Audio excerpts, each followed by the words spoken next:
Thank you for joining our Science-Based Targets Initiative for Financial Institutions webinar on our criteria deep dive.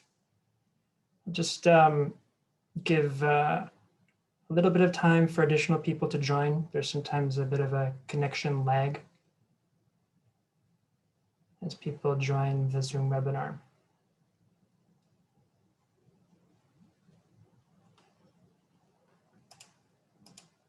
Thank you everyone for joining our webinar today. A little bit of context for this webinar. We're in tumultuous times here, and the urgency for climate action is only growing.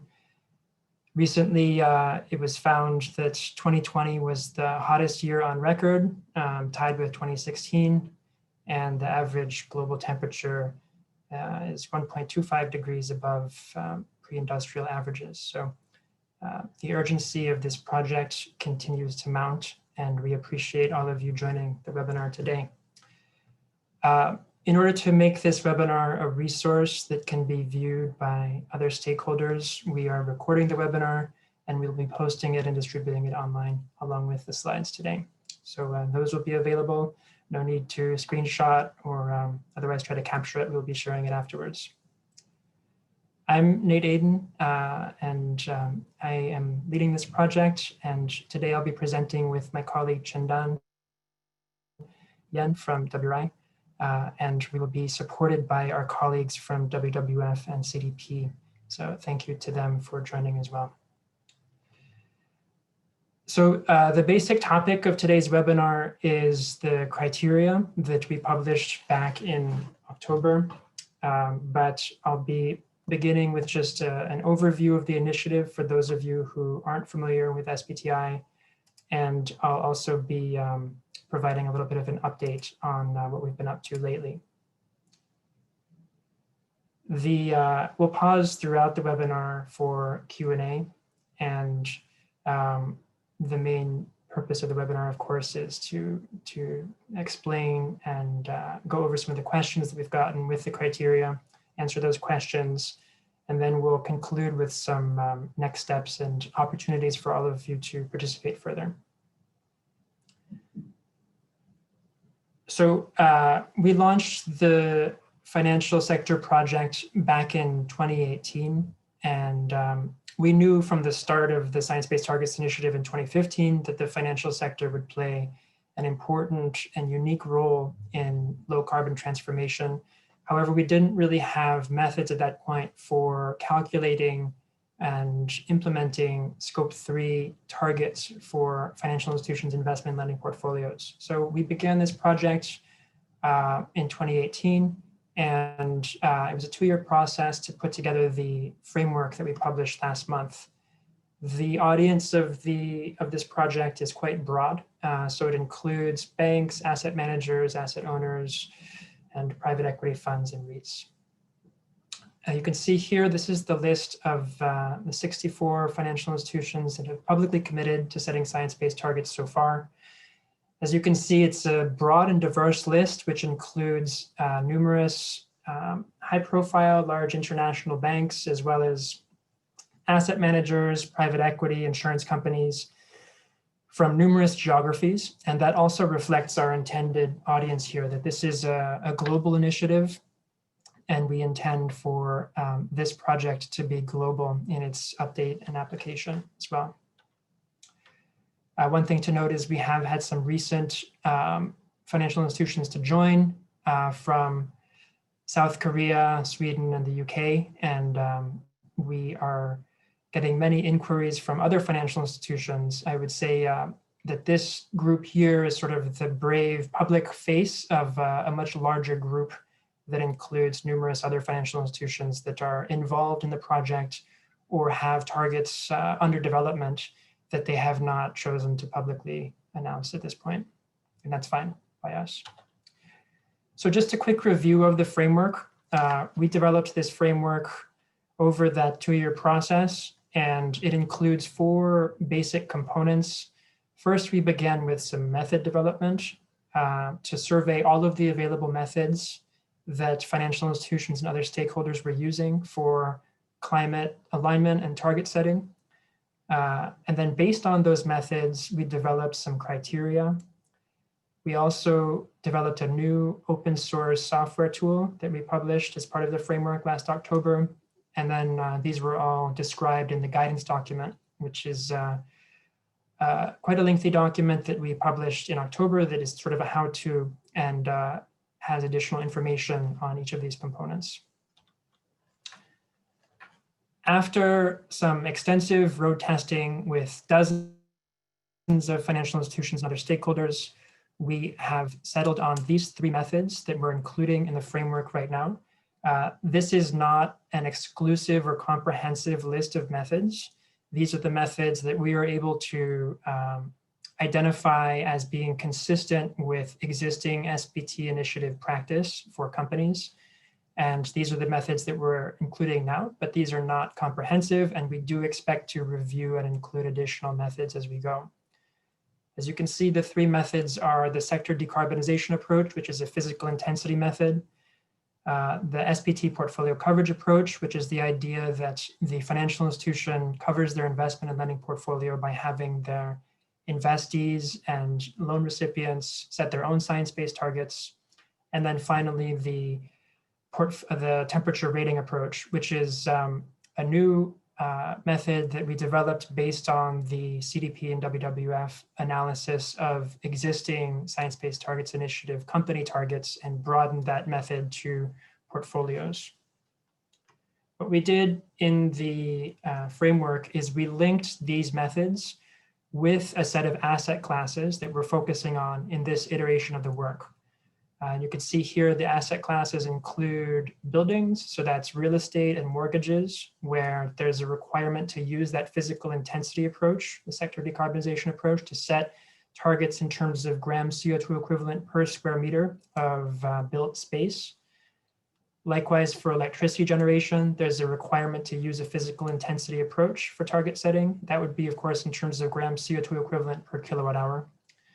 And then this broader asset class of corporate instruments, which includes debt, equity, and bonds. And that asset class includes all three of the methods in terms of physical intensity targets where appropriate. So if there is, for example, investment in electricity generation companies, or let's say a steel company, the SDA could be applicable. We also include the other two methods there. And that is a focus of the criteria today. We developed the criteria based on these methods. So just some additional context before we dive into the criteria discussion itself. We are now obviously the start of 2021, and we're in the midst of our pilot phase, which began with the launch of the framework in October. So during the pilot phase, we're planning to do additional outreach and training. This webinar today is an example of that outreach and training, but we're also doing regional workshops. We had a webinar earlier this week in Southeast Asia with GRI, and we have several other initiative coordination and harmonization training sessions scheduled over the next few months. We also plan to update the criteria that we published in October. That's not to say that the criteria that were published will be invalidated or no longer useful, but the update will basically provide answers to some of the questions that we've been getting during the pilot phase and some elaborations on some of the criteria that we'll describe today. We will also be introducing an evaluation process for additional methods. As I mentioned, the three methods that we've identified are clearly not comprehensive and conclusive, and so we do anticipate evaluation and hopefully integration of additional methods. The two that we have in mind at this point are PACTA, developed by 2 Degrees Investing Initiative, which many banks are already familiar with, and the absolute contraction approach applied to financed emissions, which some financial institutions are already moving forward with and can build on the PCAF work that we're also collaborating on.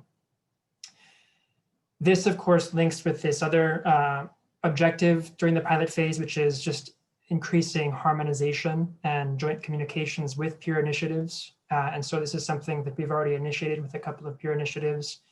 And we intend to move forward with those harmonization and comparison and communications over the next couple months. So that's something you'll be seeing from us if you're part of our stakeholder list, which we would, of course, encourage you to join if you haven't already. This year, you can see we have some broader ambitions as well. The SBT initiative has net zero standard development that's ongoing right now for companies. And so we will be developing a foundation paper that builds on that company net zero standard development for financial institutions. Obviously, net zero is a very popular way of communicating right now around targets. And so it's something that we feel needs additional specification and support. We'll also be developing additional asset class methods. And so there are a few asset classes we're considering there. And this will be a regimented process as we did with our earlier method development. We will continue to be doing corporate engagement, especially through CDP and the engagement that they are already doing with the financial sector. And then also we have plans now to work together with TCFD and other stakeholders on more integrated reporting and guidance on how financial institutions can include reporting on their SBTs in their TCFD reporting and vice versa, how TCFD reporting can feed into science-based targets formulation. And so this is an exciting new area that is one that many financial institutions have already been doing a lot of thinking on in terms of the risk side of climate mitigation. And so this is something that we plan to be providing some guidance on this year. We also are looking to next year. We're hoping to have sort of a 2-year phase 2 plan here, somewhat contingent on funding and resources, but some additional tasks that we're looking at for next year include starting to assess the accumulated evidence that the Science-Based Targets Initiative is gathering around what targets financial institutions are setting and what theory of change they're pursuing to achieve emission reductions in the real economy, which is our ultimate objective with this initiative. As many of you know, there are differing theories of change out there, for example, including green investment as represented by the EU taxonomy, for example, versus divestment versus long-term engagement of facilities to get them to reduce their emissions. And at this point, the SBT initiative includes all 3 of those approaches, but there are many debates about the effectiveness of those 3. And so our thinking is that the reporting and target setting that financial institutions are doing will help to inform these debates and will help to begin to build an evidence base for informing some of these discussions. And so we are expecting that next year we'll begin to start to have a critical base of evidence to start to inform those discussions. Finally, we are looking to additional capital market integration in terms of including SBTs in financial institutions' new products and how the financial institutions can support company climate ambition more broadly through SBT initiative. So these are some of our objectives for the next phase of work. I'll just briefly give a little bit of an update here for context in terms of those of you who are not familiar with the Science-Based Targets Initiative. I'd say within the financial space, the Science-Based Targets Initiative brings a unique company climate orientation insofar as we have more than 1,100 companies that have already committed to setting science-based targets. They're familiar with our criteria for companies, of which 550 have targets that have met our criteria for companies.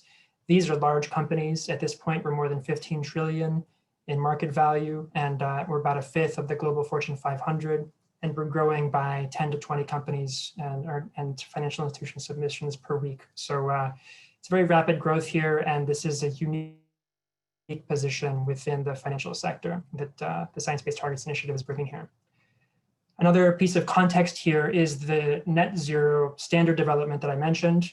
Last September, we released this foundations paper for science-based targets for companies.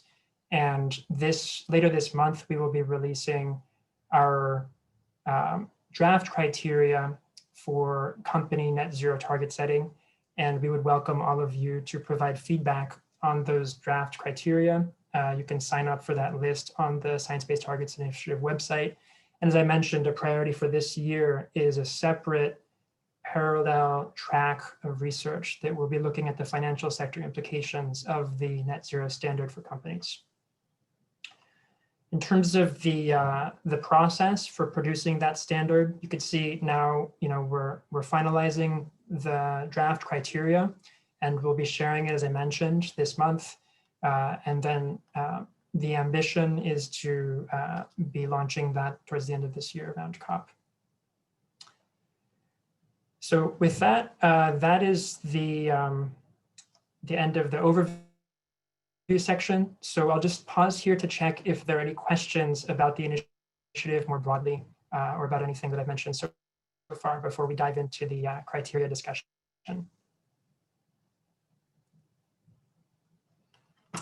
Chandan, have there been any questions that you think we should address at this point? Yes, so there's a question from Simon. Two quick comments. And the first one, how is SBTi planning to work with other financial sector platforms working on net zero, such as UNEP, FI, CCCA, and WEF/SMI Financial Services Task Force? And the second question is, how are you anticipating FIs will set targets given the changing set of methodologies and product scopes as SBTi develops these? Yeah, thanks, Simon, and thanks, Chandan. We are reaching out to the initiatives that we're aware of. We do collaborate with UNEP FI, primarily the Asset Owners Alliance at this point, but we also have had joint activities with the CCCA, and we are essentially thinking that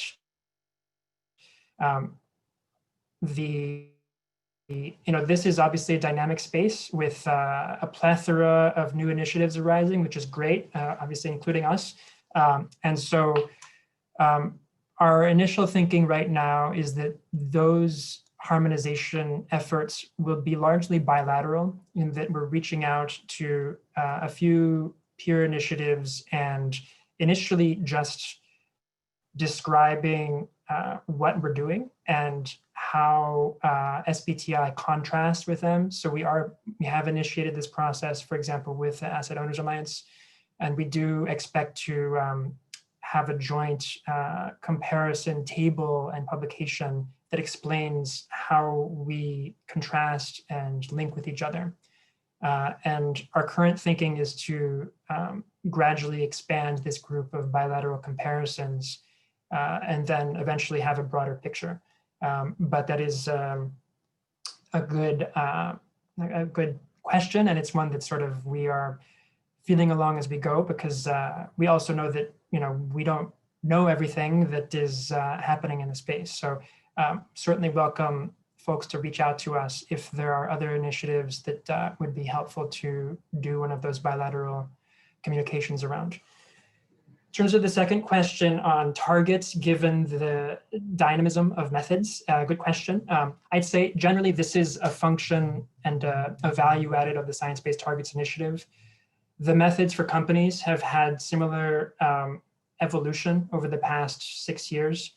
And what the SBT initiative does is it reviews the target setting methods for consistency and comparability so that SBTs are consistent over time, even though now at this point we're in our 4th iteration of the company criteria. An SBT from 2019 is still an SBT, similar to an SBT from the very early adopters in 2015.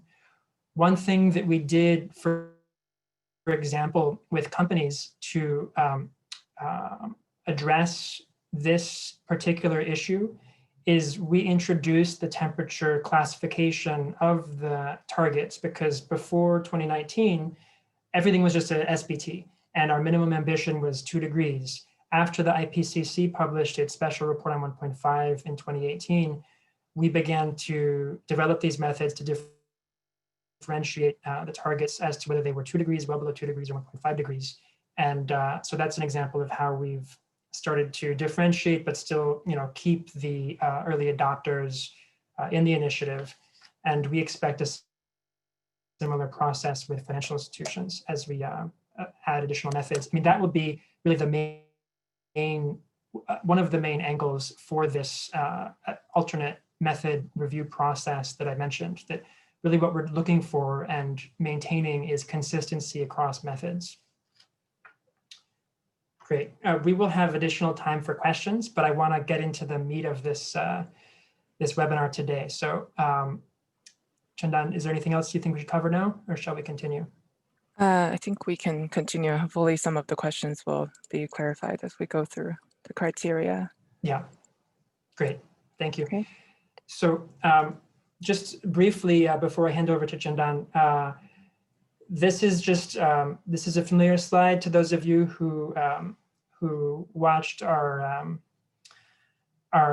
framework launch back in October, and the criteria are summarized in the guidance document, of course, but we also have this separate 19-page PDF, which is just an excerpt of the criteria. And you can group them into 7 categories here. And so this just provides a little bit of structure for a lot of information that we're going to be discussing today in terms of what is required for financial institution targets to be considered science-based targets. So you can see it begins with just the broader categories that are also applied to companies. So the inventory, target boundary, scope 1 and 2 target timeframe, ambition, the scope 2 specifications, so how you actually measure and report your scope 2 emissions. And then these 2 in bold, sections 5 and 6, are really the crux for financial institutions. And these naturally cover scope 3, portfolio target setting requirements and reporting requirements. The reason that scope 3 is the main area of emphasis here, of course, is that that's how financial institutions really influence climate. And so it's really through the investment and lending portfolios that they have the biggest impact on climate. And so that's what we're focusing on, of course. That's also consistent with the SBT initiative treatment of companies, where we've really focused on scope 3. And that's frankly one of the reasons the initiative is growing so quickly, is that there's transmission of science-based targets through value chains. And we expect a similar mechanism with financial institutions as well. And then finally, we have some criteria around recalculation and target validity. So without further ado, I will pass it to Chandan, and we will be alternating through today to walk you through some of the key criteria and giving you a sense of what some of the questions have been from your peers and where we are going from here. So over to you, Chandan. Okay, great. Thanks, Nate, for the great introduction. Yeah, so today, first of all, good morning from Washington, D.C., and I will start with an overview of our scope 1 and 2 criteria. And again, my name is Chandan Yan at World Resources Institute, and I've been working on this project for the past 2 years. So yeah, as Nate mentioned, the focus of our criteria for financial institutions is really the scope 3 portion. However, scope 1 and 2 criteria are also important, and they're an important starting point for submission to SBTi. So just a quick recap: scope 1 emissions are the direct emissions from sources owned or controlled by the company, and the scope 2 emissions are the purchased electricity, heat, and steam. So these emissions oftentimes can be pretty minor for a financial institution if we consider scope 3 impact. But here we listed these 4 key criteria for setting scope 1 and 2 targets. So the first one is the minimum level of ambition required. So at the minimum, we require that targets are in line with a well below 2C pathway while we encourage efforts to a 1.5C targets that are the most ambitious targets. And on the progress of target, we require that the target is ambitious both in terms of its base year to target year ambition and its forward-looking ambition. And by forward-looking, we mean the ambition from the most recent year to the target year. And this criteria is really meant for making sure that the targets have not already been achieved and there is still ambition yet to be achieved looking into the future. And the boundary of the scope 1 and 2 target is that at least 95% of the scope 1 and 2 emissions must be included in the target boundary. And so SBTi focuses on near, short, and midterm action. So 5 to 15 years is the requirement for the target timeframe. But of course, we're developing our criteria for net zero, and that these will be long-term targets. But for now, for SBTs, midterm SBTs, the timeframe requirement is 5 to 15 years. And so this is just a brief summary. You can find detailed guidance on setting scope 1 and 2 targets in chapter 4 of our financial sector SBT guidance. So as you may see in our guidance, the criteria on GHG inventory, scope 1 and 2 are pretty similar for financial institutions and for companies. However, there are a few special notes that I want to mention for FIs on GHG emissions inventory. So first of all, on the choice of an inventory consolidation approach, you might be aware that there are 3 consolidation approaches to choose from in the GHGP corporate standard, which are the operational control, financial control, and equity share. So for the FI framework, we recommend that FIs use either the operational control or financial control approach. And this way, all of the emissions associated with investment and lending can be included in scope 3 category 15 to simplify the target setting process. If you, for instance, use the equity share approach, which says you would include proportional share of your investees' emissions based on your ownership share, then investees' emissions will be included throughout NFI's scope 1, 2, and 3 inventory, and that would just complicate the target setting process. So that's why we recommend that you use either the operational or financial control approach. The second note is just a simple clarification on our requirement on measuring financed emissions.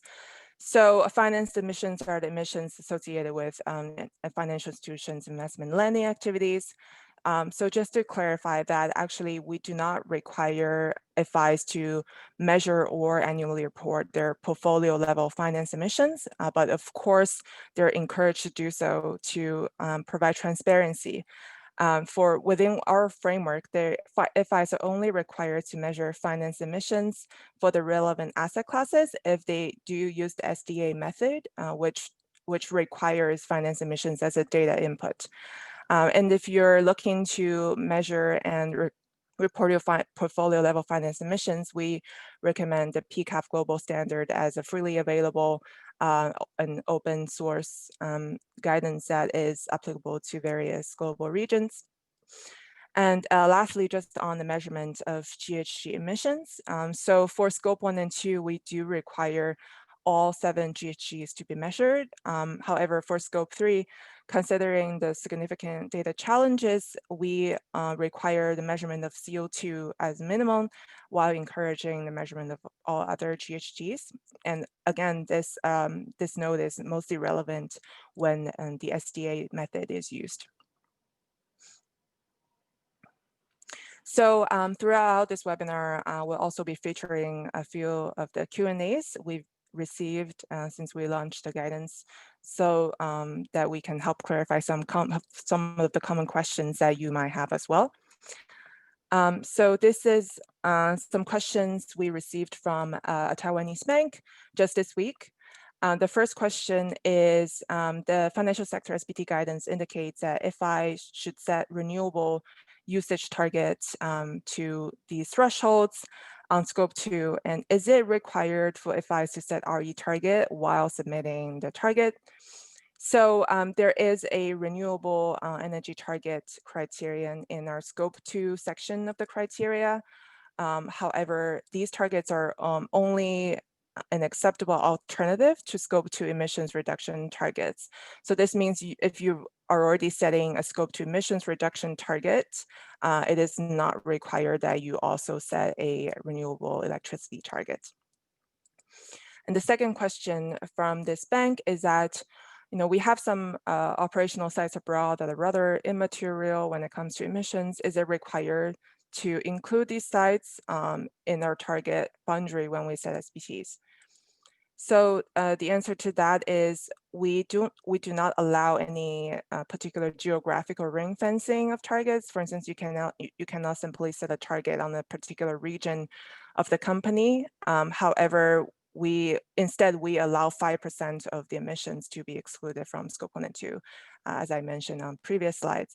This is just to make sure that a certain business in a certain geography might grow to be more significant in the future, and that they might grow to exceed the 5% threshold. And another really helpful resource for scope 1 and 2 target is the SBTi target validation protocol that we developed for companies and really have perfected over the years. And it includes details on how SBTi reviewers actually assess whether the targets meet our criteria. So for scope 1 and 2, I would highly recommend that you review our target validation protocol. So are there any questions that on scope 1 and 2 that we can answer right now? I think it's pretty clear, Chindan. Let's continue. Thanks. Okay, great. Yeah, so then starting from this slides, I'll be talking through a very important criteria on scope 3, and that is how should a financial institution define the target boundary of its portfolio targets. And this really is one of the most, if not the most important criteria in the guidance, which is the FI criteria 16. So this criteria says that financial institutions shall set targets on all required activities in the required activities and methods table following the minimum boundary coverage requirements. So this table in the guidance is table 512, contains quite a lot of information to help financial institutions navigate which asset classes they should be setting targets on and to what extent these asset classes should be covered by the targets. So let's just talk through the details of this target one by one. So let's start with the 3 categories of activities that we've delineated in the guidance. So we categorized different kinds of financial sector activities into 3 categories: the required activities, or optional, or out of scope. So you can see that the required activities are the ones marked in navy blue here in the table. So these are the asset classes that of course, if it's relevant to you, they must or shall be included in the target boundary following the minimum coverage requirement. So let's see an example here. In the project finance asset class, the project finance projects for electricity generation is a required activity. And if it's required, we here on the next column noted the minimum coverage of that. And here it says 100% of base year activity in kilowatt hours must be covered. And so this means that if you do have this activity on your portfolio, 100% of that based on the activity unit must be covered in your targets. And secondly, on the optional activities marked in yellow here in the table. So these are the activities that actually our methods do cover. However, we determine these to be optional for the moment. So these activities are the ones that FIs may choose to include in the target boundary if they so wish. However, there is no minimum coverage requirement on these optional activities. and if I can determine, to what extent they want to cover these activities in their targets, or they can decide to not include them at all for the moment. And lastly, the out of scope activities are the ones marked in gray. So these are the activities that cannot be covered by our current methods, or they're not applicable to the current audience of our projects. So you can see here on the right in this table, for instance, a motor vehicle loan is an out of scope activity marked in gray here. And so if you do have these activities on your portfolio for the moment, they cannot be covered by our methods.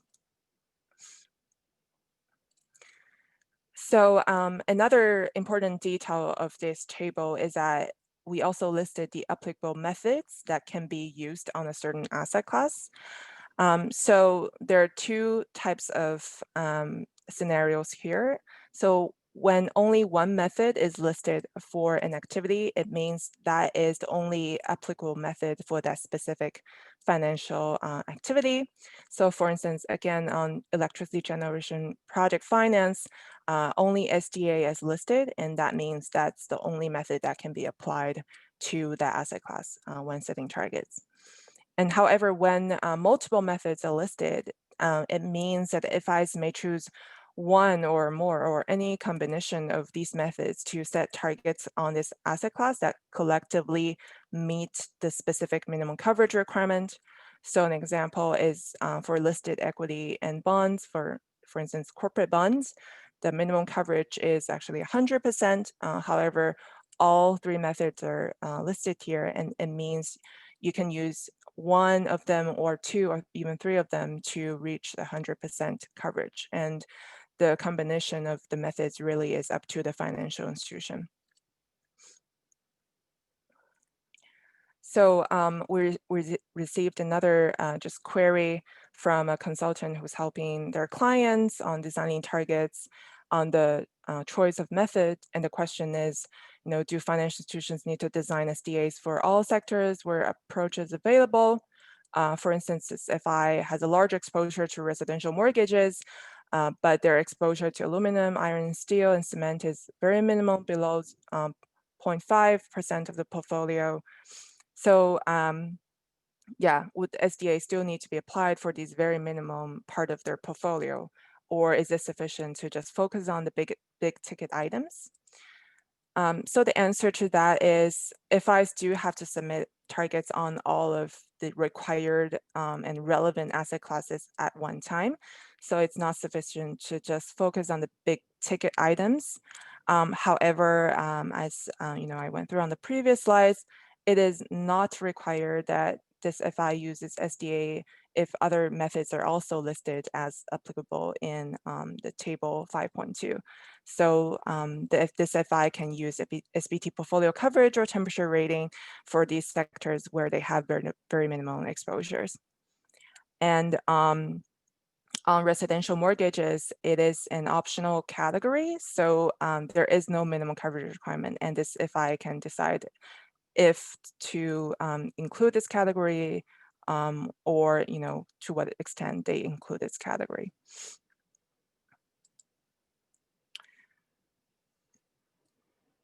So next, I will just go through some details of this table 5.2 and talk through some of the asset classes that are most relevant to certain types of financial institutions.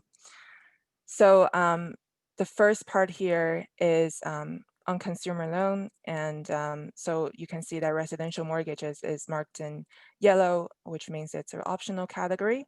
However, if financial institutions wish to cover residential mortgages, they can use the SDA method. And of course, we encourage them to do so, especially if they have, a large coverage of residential mortgages on their portfolio. An exception to this table, though, here at the bottom is that if you're actually a mortgage REIT where you're, the most important activities is to issue residential mortgages, for you, this would not be an optional category, and you would have to actually cover a minimum of 67% of residential mortgages by base year activity in square meter. So that's an exception to this table. And so motor vehicle loan, personal loans are currently out of scope. Electricity generation project finance, as mentioned, is required, and SDA is the applicable method. And for the moment, other project finance, for instance, in infrastructure, is also out of scope. So the next type of asset class in this table is corporate loan, which is mostly relevant, to commercial banks. First of all, you can see that we listed the corporate loan for commercial real estate or electricity generation. And so for these two activities, they are required, and there are different minimum coverage requirements for them. However, we listed all three methods to be applicable here, to be used for these two types of activities. And for other types of corporate loan that are long-term, meaning more than 1 year, so these are the corporate loans that are outside of electricity generation and real estate. We have determined two different thresholds. So one threshold for fossil fuel companies and one for all other companies in other sectors. So for fossil fuels companies, the requirement is that at least 95% of the base year corporate lending in loan value must be covered. And in the guidance, you can find the detailed definition of fossil fuel companies that you can apply when setting targets. And for companies in other sectors, the requirement is slightly lower. It's 67% of base year corporate lending. And just to note that the 67% applies to all companies in all other sectors. It is not a 67 per sector. We recently got a question on that. And so for corporate lending to SMEs and other short-term debt, they are optional for the moment. And in terms of definition of SMEs, for the pilot phase, we kept it flexible for FIs to determine what an SME mean for them. However, this is something we plan to work on and refine in the next version of our guidance to provide a more robust definition of SMEs. And just a note for banks. So for the pilot phase, we also determined that the asset management divisions of banks are not required to follow this table and submit targets on the funds they manage. And this is really to allow for some flexibility to enable banks to set targets on their lending activities at first. However, if a bank on the parent level submits a target and decides to exclude their asset management divisions, they should disclose this exclusion in the target wording. And then we have some guidance on how to formulate the wording. Chindan, maybe we can just pause here. We're getting many questions, so it's great to have people be so engaged. But maybe it's just easier to answer a couple of them now. So for example, one of them was, why is there 100% coverage requirement on some activities, but only 67% on others? And what's the rationale for 100% as opposed to 67? Yeah, so our principles that we use to determine the thresholds are based on data availability. So for the listed asset classes, we designated 100%, given that there's more data available for these asset classes to set targets, as compared to some of the private asset classes where data might not be as available, and also are just from the start of the project, not really a focus of the project. So that is one rationale. And also we have, you can go ahead. I just, that's right. And I would just add to that, that, for example, for electricity or fossil fuel companies here, the idea is that we wouldn't want to have a target, an SBT from a financial institution where 20% of the loans are to fossil fuel companies that were excluded from the target provision. So it's to ensure that it's covering the key emissions. And as Chindan mentioned, these are activities where data are generally available. in terms of electricity generation. Obviously, in terms of real estate, there is more of a data challenge, and that's why it's a lower threshold of 67%. But this is something that we've gone back and forth with for many months with financial institutions and other stakeholders. And so this is where we are now. But we do understand that it does create a challenge for some of the financial institutions. Just another one, just sort of a general one. I mean, you're about to get to, well, the question is on asset management and, the fact that we make it optional for banks and whether it's optional for other types of financial institutions or just banks.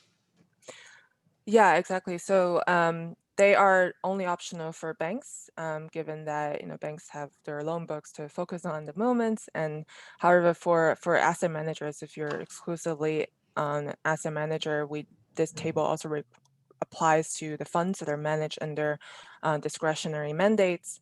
And by that, we mean that the investors delegate the investment decisions to their asset managers, and the asset managers can build a portfolio based on a set of criteria, but they have the flexibility to arrange the assets. So this is, so for asset managers, this table does apply to funds managed under discretionary mandates.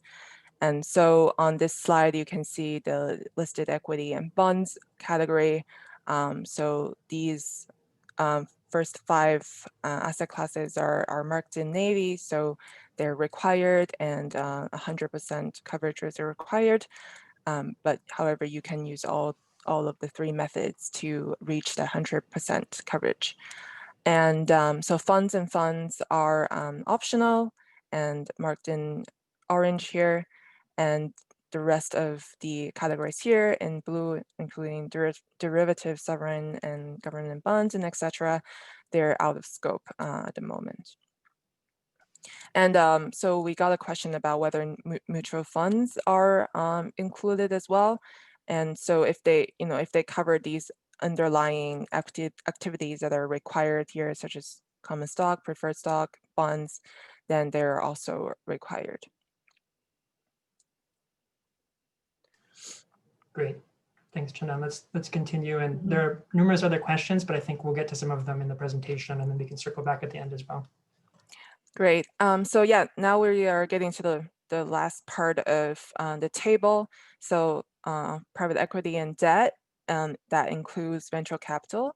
So this is an optional category, and mainly because of data challenges.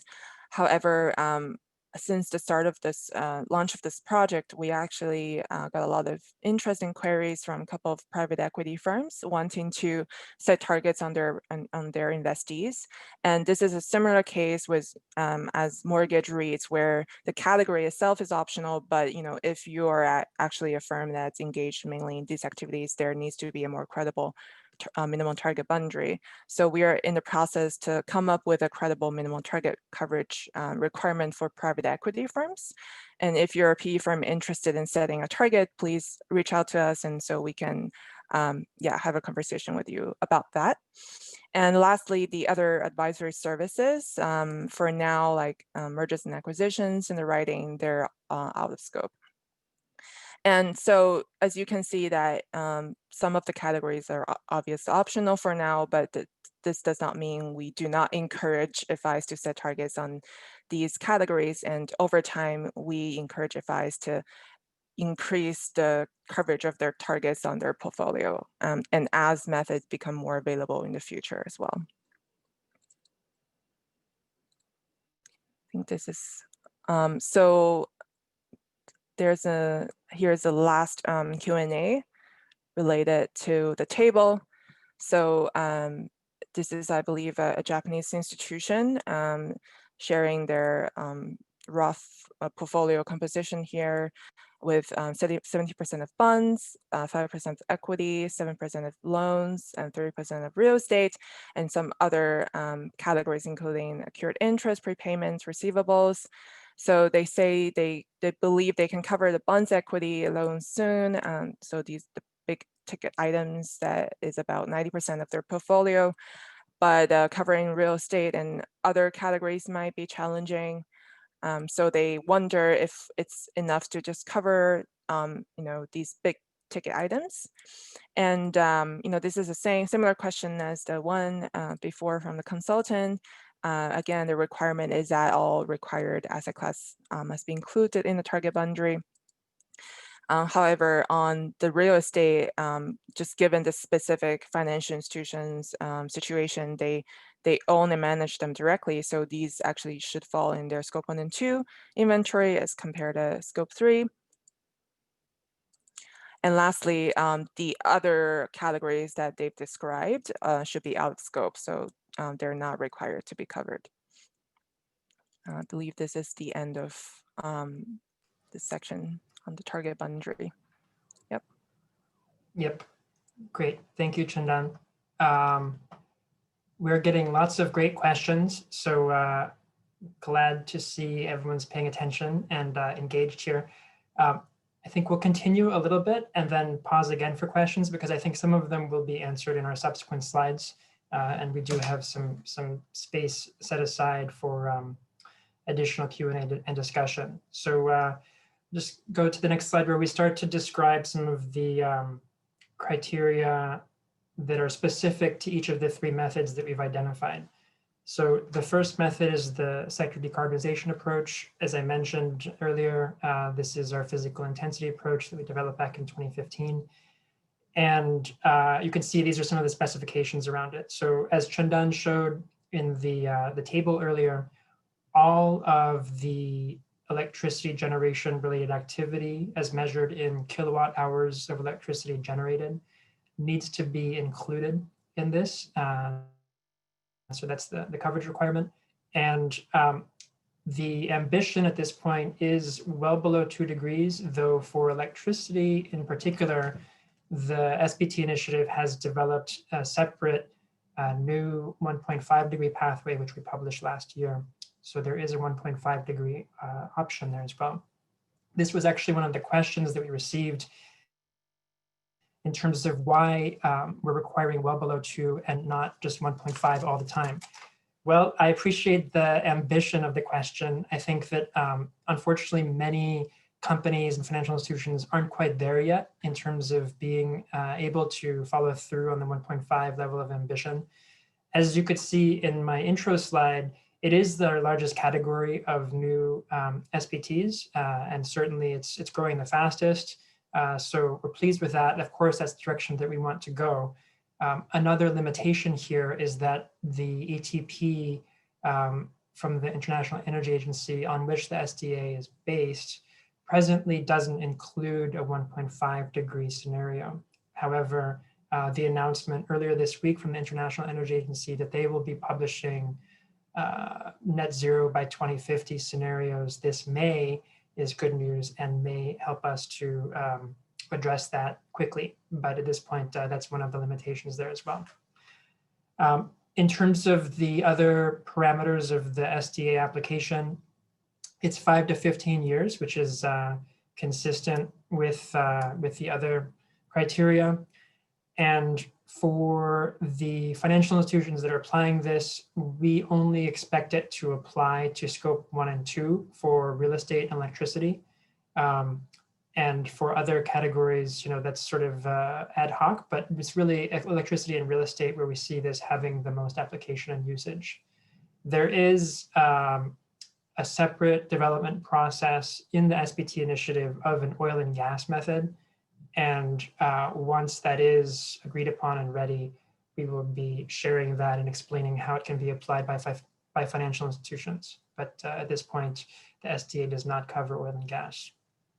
The next slide just goes on to show these criteria for portfolio coverage. And so you'll recall that this is our second method, and it is essentially a financial sector analog to the supplier engagement targets that we developed with companies in the real economy to engage their value chain emissions, particularly where they are downstream companies and they're buying most of their products from suppliers who have large scope 1 emissions. And so in this case, the idea is that the financial institution will engage with their investees such that they're on a path so that they have 100% coverage by 2040.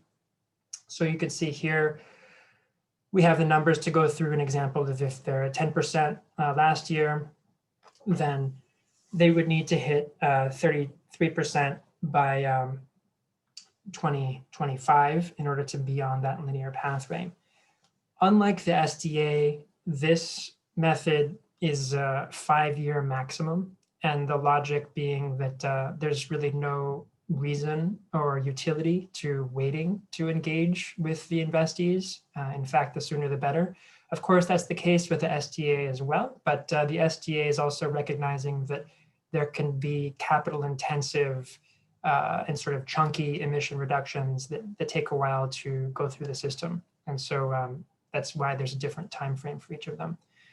In terms of the scope, it is intended to cover scope 1, 2, and 3 targets, of course, consistent with the broader SBT initiative, at least in the case where scope 3 is greater than 40% of aggregate scope 1, 2, and 3 emissions.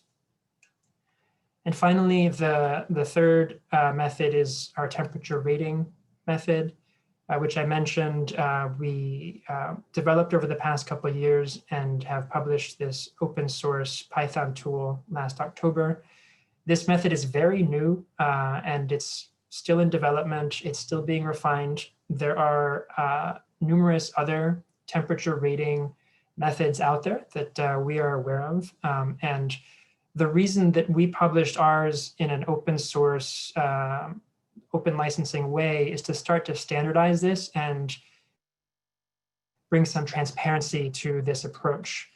This approach is very compelling for a broad group of stakeholders because it does simplify the ambition of the portfolio to a single temperature rating, which is very accessible and intuitive.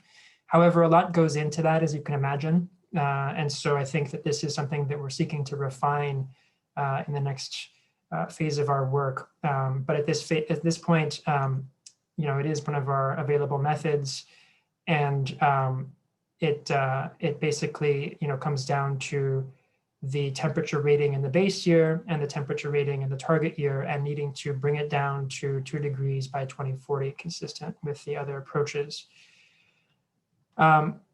The time frame for these, though, is a 5-year target at this point, obviously in line with the trajectory that I mentioned.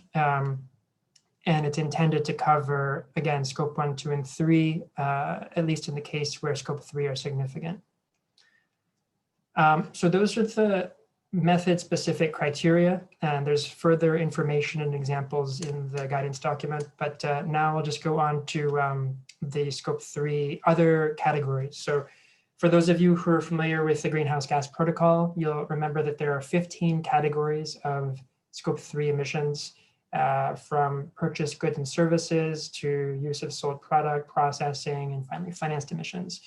And clearly category 15 is essential for financial institutions to include in their targets.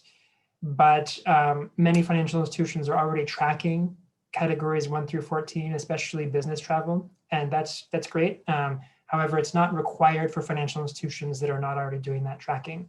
And so that is just a recognition that category 15 is the most material and significant. And so that's why we require that and don't require categories 1 through 14. The next slide is about our coal recommendation. And of course, coal investments by financial institutions are a hot topic. Many financial institutions are facing numerous shareholder advocacy campaigns and other conversations around their coal investments. And frankly, we agree with, of course, those advocacy campaigns. However, the SBT initiative has generally taken a technology and fuel agnostic approach to these questions in our work with companies as well. So for example, insofar as many institutions and companies are using coal to make electricity, the requirement to reduce their coal use is already captured with the SDA, insofar as you can't hit those emissions intensity reductions without switching fuels or capturing the emissions from your smokestack. And so we continue to have this technology and fuel agnostic approach at this point, though we did feel the need to add a recommendation for rapid phase out of coal investments within the next 6 months is when we recommend a policy to be announced and to have a phase out this decade. This is an example of an area where the market forces are already, ahead of some of the advocacy here, insofar as many coal companies are going bankrupt, and it's an issue of stranded assets and investments for many institutions. But we feel the need to include this recommendation in order to guide best practices and continue to engage with this conversation. This is an area where we will be monitoring the initial tranche of science-based targets to see whether they abide by this recommendation or not. And that will, of course, inform future directions in terms of criteria updates. Likewise, with the next slide on fossil fuel investments and lending, this is obviously a broader area and relates to the oil and gas question that I mentioned earlier. But this is another recommendation that we felt compelled to include. And there are already numerous institutions that are doing this for regulatory or programmatic purposes. And so we obviously see this as a growing practice, and we do anticipate integrating this. But at this point, it's a recommendation in terms of how financial institutions should go about deciding when to disclose and what to disclose. And so that's the purpose of this recommendation. The next slide just starts to pivot back towards reporting. So I'll hand it to Chandan unless there are any questions specifically on the coal or fossil components here.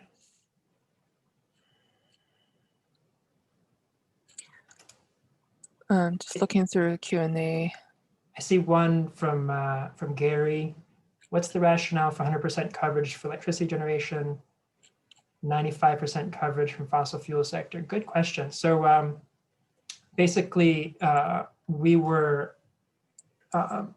talking to a broad range of stakeholders, but there were a number of financial institutions that that have long tails, if you will, of many investments that maybe have a very small fossil fuel component, and it became very onerous for them to capture every single one of these investments.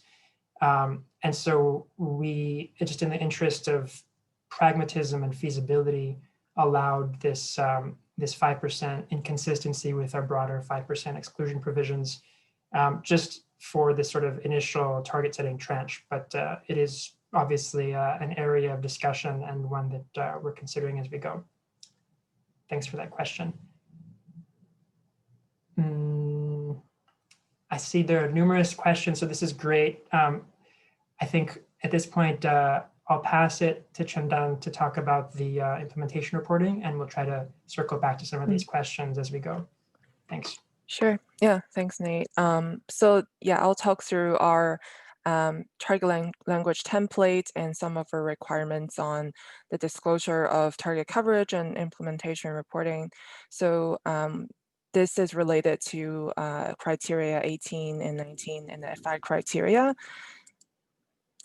So as we were talking through some of the asset class coverage and the methods, you might begin to form kind of an image in your head how these targets should come together. So the template is really designed in a way so that FIs can communicate their asset level targets as transparently as possible, and also be able to have a simplified headline target where they can, where that encompasses all of their targets. So these target language templates are included in the guidance and also in a submission form that we prepared specifically for financial institutions. So just to begin, the first part of the target language template is the scope 1 and 2 target, as we covered in the previous section. So here is the example in absolute emissions reduction terms. And as I mentioned, a headline Scope 3 portfolio target that describes overall for what asset classes targets have been set and how much of the total portfolio of a financial institution is covered. So this would be a pretty broad target that says, FIA commits to achieve SBTs in these asset classes by a target year from a base year. And this FIA's portfolio targets cover X% of its total investment and lending activities by a unit. So you may know that because some of the categories are optional, and also some FIs do not engage in a lot of our required activities or optional activities that are covered by our methods. It's possible that even after they've set targets on all of the required activities, still a small percent of their portfolio is covered. So this is why we designed this requirement so that FIs can provide transparency on the extent to which the targets cover their portfolio. And so then following the headline target, there will be the specific target language templates for each of the asset level targets. So for instance, if you set a target using SDA for real estate, we have a specific template in the per square meter terms. And for SBT portfolio coverage, we also have a specific template saying X% of its equity portfolio, for instance, within the sector or will buy a certain unit, will have SBTs by a target year. So for instance, 2024, 2025.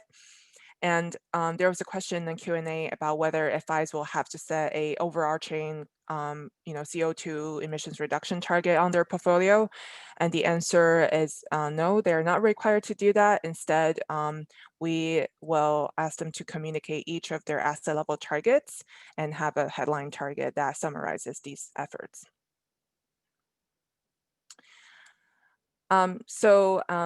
The next criteria, 18 to 19, are about so it's criteria 19 is about the summary, announcing the summary of their implementation reporting plan.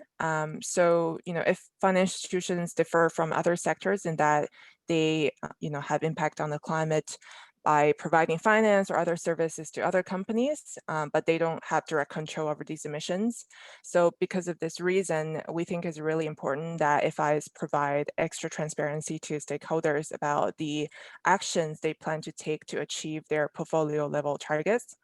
So we require that at the time of target submission, which means that when you submit the target submission form to us, there will be a question in the form that asks you to briefly summarize the strategy and actions you will implement to reach your portfolio SBTs, and also provide a reasoning for why you have selected these actions.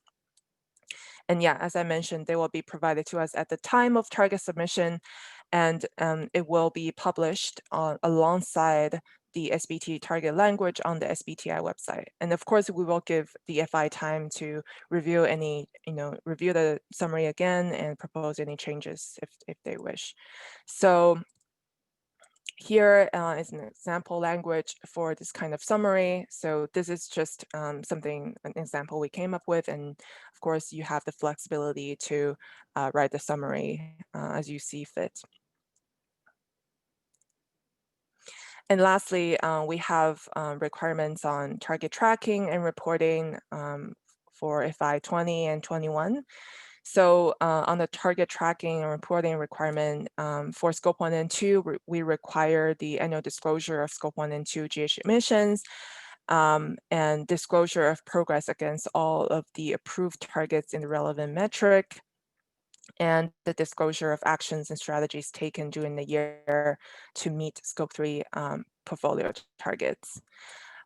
So yeah, for Scope 1 and 2, there's a requirement to publish your annual GHG inventory and the target progress. However, for Scope 3, as I mentioned in the beginning, we don't require a measurement of finance emissions on the portfolio level. So we also do not require that you disclose finance emissions on the portfolio in the annual reporting process. So, optional targets on the other scope 3 categories are optional. So 1 to 14, these are optional. However, if you do submit a target on these categories and we approve them, they will also be required to be included in this target tracking reporting process. And we have some recommendations on where to disclose, but you may see in the criteria that for criteria, we use word C, and for recommendation, it's R, so it's R12. We say there's no specific requirements on where to disclose. However, we have some recommendations on the channels, like your website or CDP's annual questionnaire, and etc. So lastly, criteria on mandatory target recalculation. We do require that for a minimum every 5 years, FIs recalculate their approved targets and submit to SBTi for a review. And also just a relevant recommendation on trigger target recalculation that says, whenever there are significant changes to your inventory or your product offerings or the composition of your portfolios, you should recalculate the target to ensure they're still relevant and robust. And so this is an area that we do plan to work on in the next phase and for the next updated criteria, because we understand that the change on FI's portfolio composition, it happens every day at a very big scale. So we obviously cannot require FIs to recalculate them every time there's a major change, but we will come up with ways for FIs to ensure that their targets are still relevant. And lastly, on target validity, so we do require that FIs that have approved targets announce their target publicly within 6 months from the approval date to ensure that by the time the targets are announced, they're still in line with our most recent criteria. And there's another recommendation on the validity of target projections. So if the FIs did find an error or just a change in the projection of activities they've provided to SBTi for the validation, they should let us know and just report these major changes. So it's a quick summary of the criteria. We went through the GHG inventory, target boundary, scope 1 and 2 target criteria. So these are the starting point for a target submission to SBTi.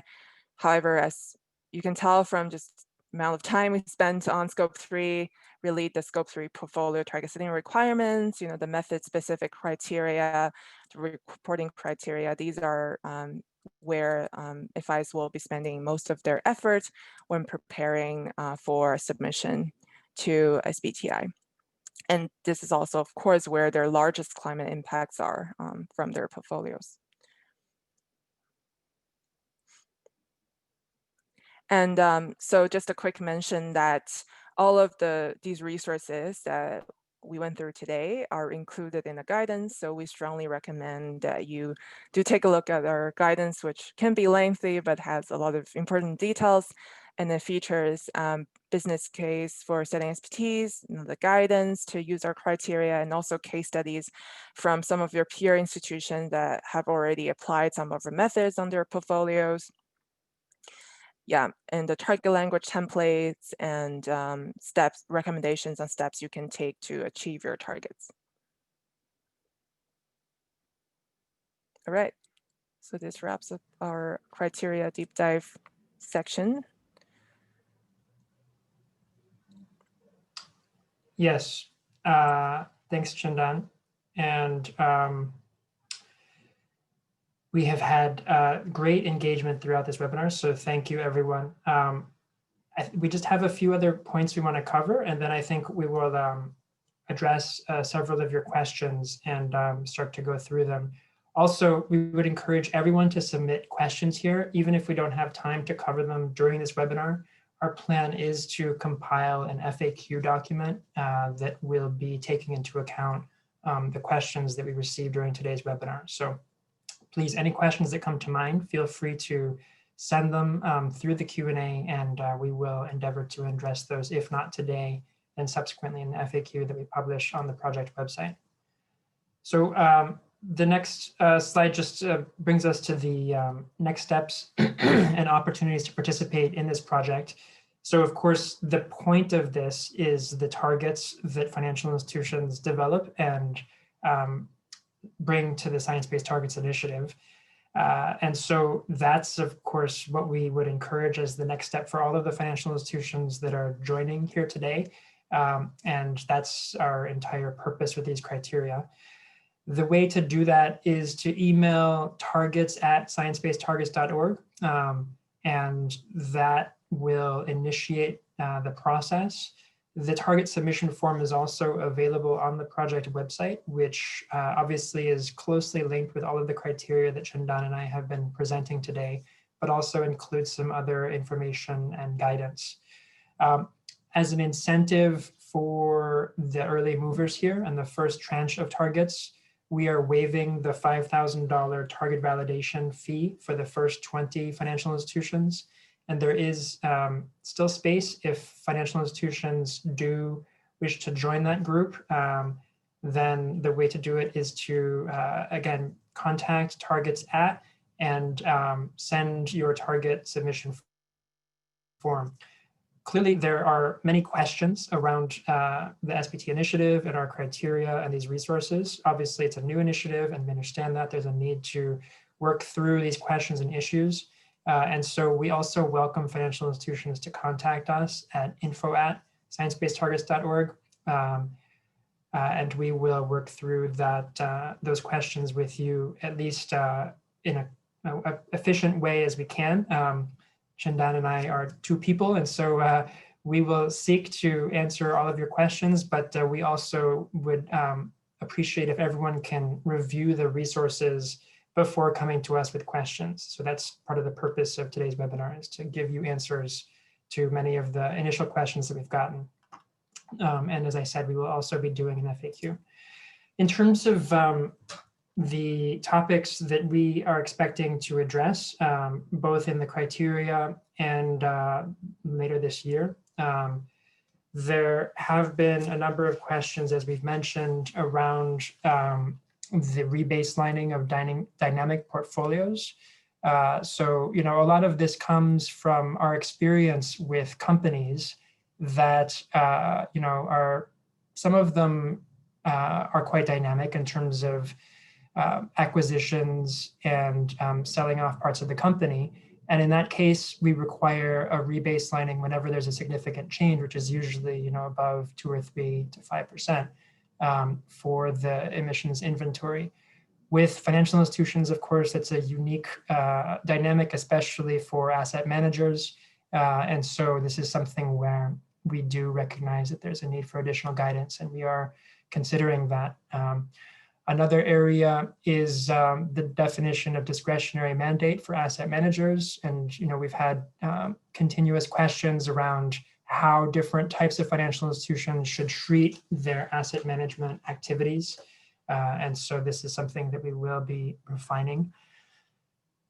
We last year introduced an SME track for the SBT initiative for smaller companies.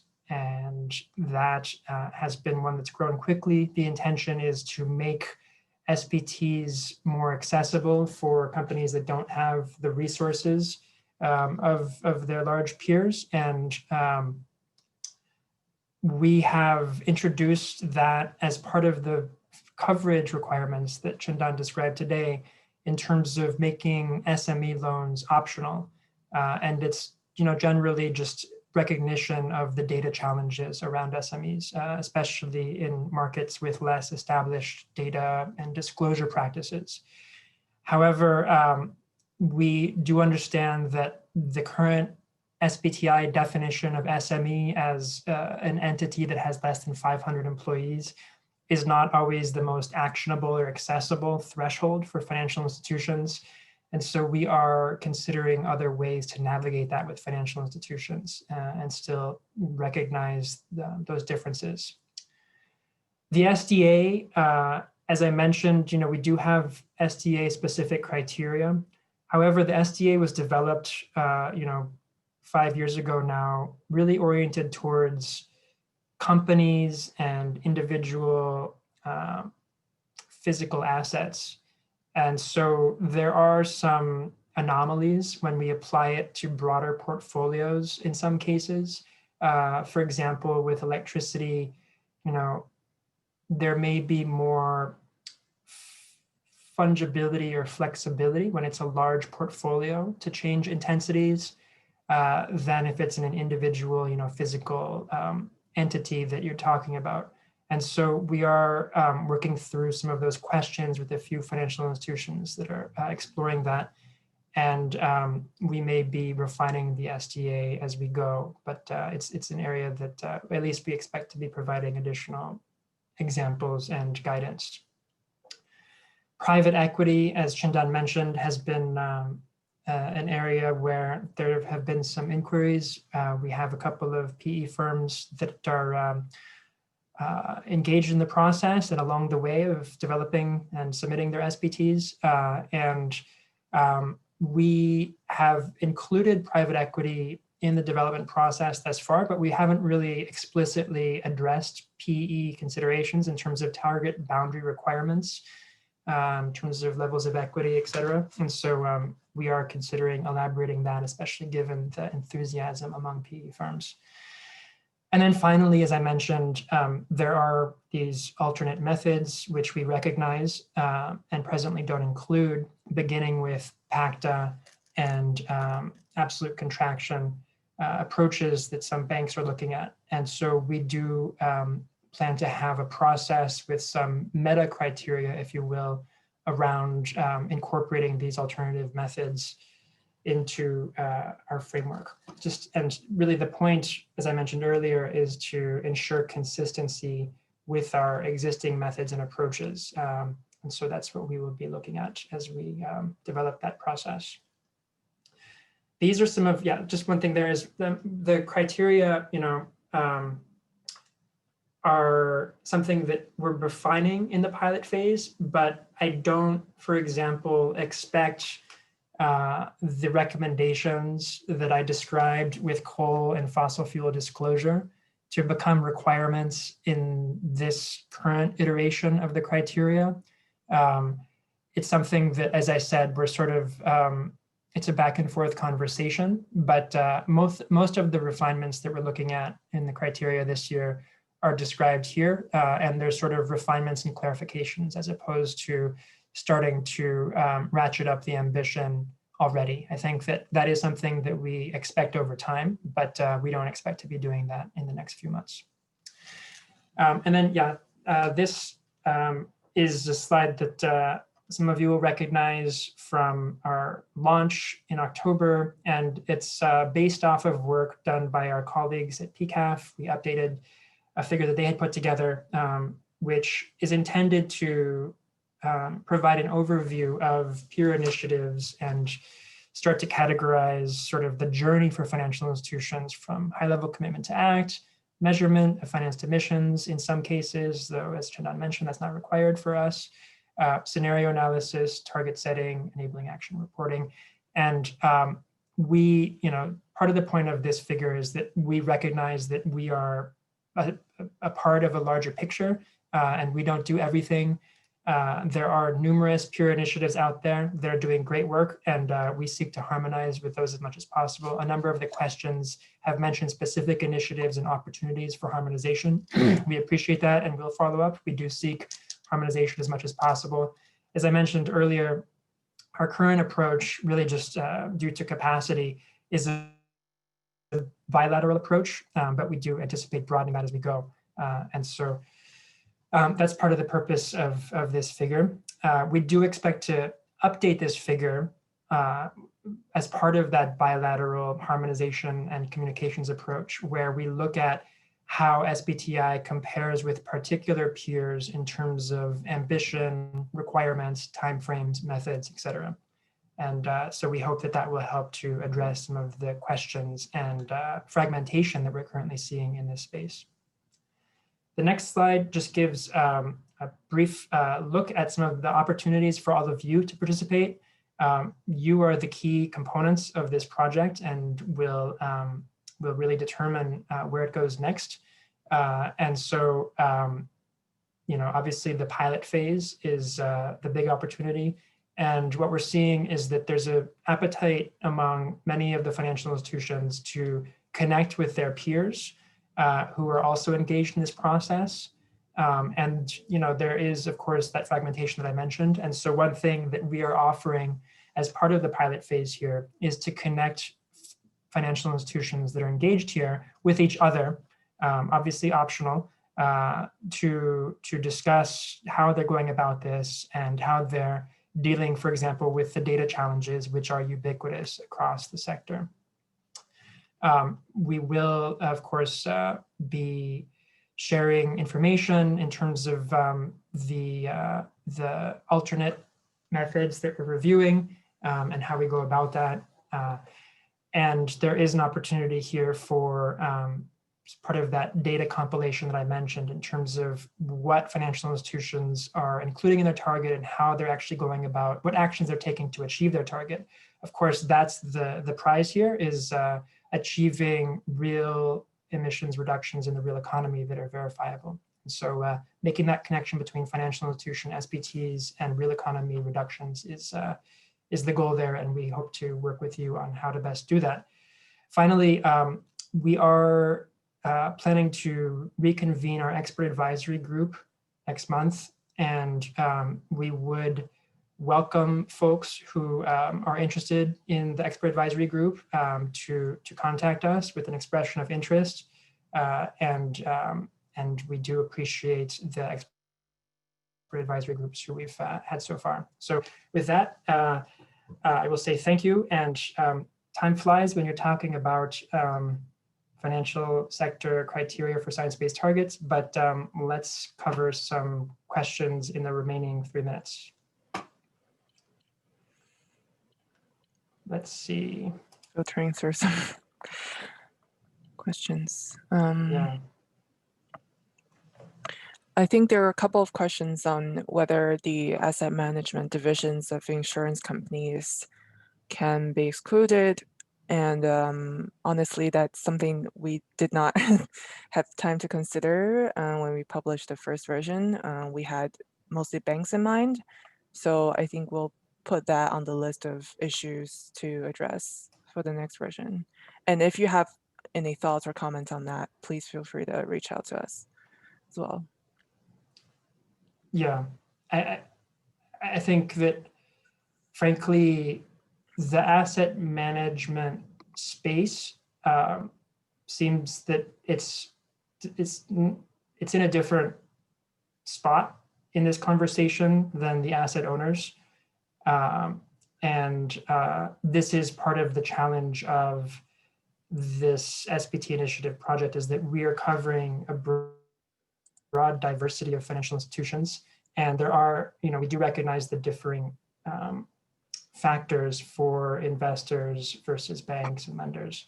And so we are trying to accommodate those differing circumstances. But yes, this is something we will be addressing in the updated criteria as well. I see another question on why some activities are optional to include and what FIs should consider when deciding whether to include them. Thank you, it's a good question. And generally, the approach of the SBT initiative is that we want to include the most material and important sources of emissions. That's not always straightforward with financial institutions, of course. And so generally, the reason that we made the optional activities optional, for example, residential mortgages, is due to data limitations, that we just had very consistent feedback from the road testing financial institutions, for example, that they couldn't access primarily both the numerator and the denominator data in terms of the gram CO2 equivalent per square meter of their residential mortgages. They didn't have that information readily available. When would I suggest, including that? Well, if you have the data and you feel that you can actually meet this target, then that would be great to include this, because our criteria are kind of like guardrails and minimum requirements, but really the ones who influence the outcome here are you. And that first tranche of financial institution targets really have the largest influence over where this goes. And so I would encourage all of the financial institutions that are participating here to be as ambitious as possible, because you're throwing down the gauntlet that your peers will follow. And that's really what we need now if we're going to achieve temperature stabilization anytime soon. Chandan, any other questions in the last minute here? Sure.